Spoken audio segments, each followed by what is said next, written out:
Coucou les gourmands et les gourmandes. Alors pour ce soir au menu, c'est une recette tirée du livre Foodle que je me suis fait.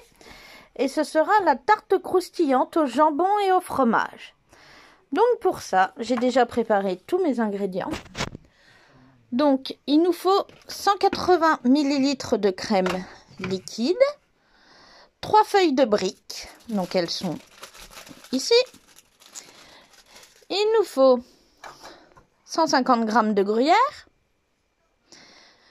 il nous faut 3 œufs, 75 g de jambon, moi je le prends en dés, 50 g de beurre qu'on va faire fondre, du sel et du poivre. Donc je vais commencer par faire fondre mon beurre. Vous n'oubliez pas un pinceau alimentaire et un moule à tarte. C'est parti. On va préchauffer le four à 190 degrés. Donc on n'oublie pas. Donc dans un saladier, moi je me sers de mon pichet. On va mélanger les œufs, le gruyère et la crème. Moi j'ai déjà mis le poivre dans la crème parce que j'aime bien. Voilà. Voilà, donc là j'ai mes œufs, mon gruyère, ma crème, mon poivre. Je vais ajouter une cuillère de fleur de sel et je remélange. Donc maintenant qu'on a mélangé sa préparation, on la met de côté. Donc moi j'ai mis de côté. On se met sur le plan de travail. On prend une feuille de brique, notre pinceau alimentaire et on badigeonne avec le beurre fondu. Donc là la première feuille de brique est beurrée. Donc je vais prendre une deuxième que je vais mettre par-dessus. Je vais rebeurrer et je vais recommencer avec la troisième. Donc on se retrouve après. Donc mes 3 pâtes sont beurrées. Donc dedans je vais déposer dans un moule à tarte que j'ai recouvert de papier sulfu, j'ai préféré.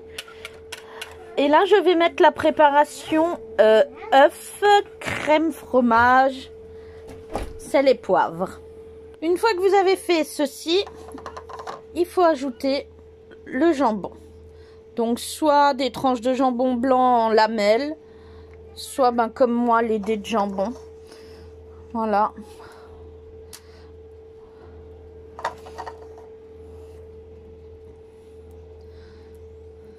Donc vous en mettez partout.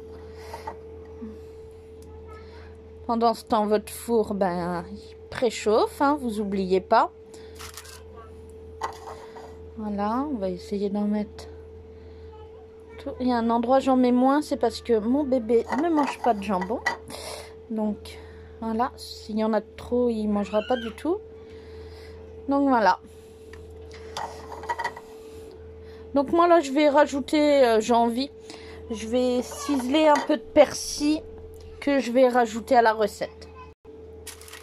Donc voilà, donc j'ai ciselé un peu de persil que j'ai rajouté et ils disent que si votre plat est trop petit, chose qui n'est pas le cas pour le mien, moi je vais couper un peu les feuilles parce que j'aime pas que ça touche les parois de mon four. Et on va badigeonner avec le reste de beurre. Voilà, ça va bien croustiller comme ça.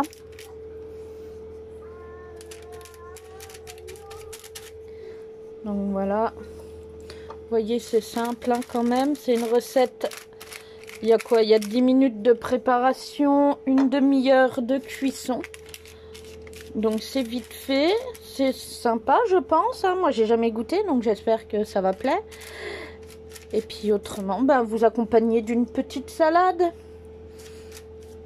Et puis s'ils n'aiment pas, on mangera que de la salade ce soir, ça fera de mal à personne. Donc voilà, donc je vais la mettre au four pour 30 minutes. À 190 degrés toujours. Donc la tarte est dans le four, c'est parti pour 30 minutes. Et pendant ce temps, moi je vais faire ma petite vaisselle. Bon, il n'y a pas grand chose, voilà. Je vous retrouve dans une demi-heure pour le résultat. Donc voilà avec vous le résultat après 30 minutes de cuisson au four. Alors ça sent super bon déjà. Je dirais que la cuisson, une demi-heure c'est parfait. Et puis je vais mettre ça dans le plat de service. Et puis voilà quoi. Je vous retrouve dès que je l'ai mis dans le plat. Donc à la découpe, franchement c'est nickel. Donc ça donne ça. Donc avec de la feta et puis un petit peu de salade et c'est parfait. Donc voilà, donc nous on va passer à table. Je vous souhaite un bon appétit et je vous dis à bientôt. Bye bye les gourmands et les gourmandes. Et on n'oublie pas un petit j'aime, ça fait toujours plaisir. Salut!